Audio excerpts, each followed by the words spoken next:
عمران خان نے باقاعدہ طور پر اعلان کیا اور کہا کہ ہفتے سے حقیقی آزادی کی تحریک شروع کر رہا ہوں۔ آپ وکلاء نے پاکستان میں قانون کی حکمرانی کے لیے میرا ساتھ دینا ہے۔ انہوں نے کہا کہ جس ملک میں اب قانون کی حکمرانی نہیں ہوگی وہاں سرمایہ کاری نہیں آ سکتی ہے۔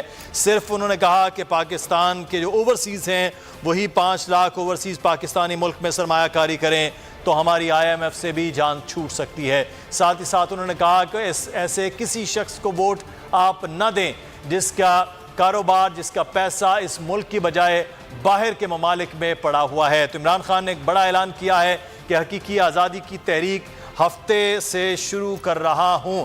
عمران خان نے 2 ٹوک اعلان کر دیا ہے۔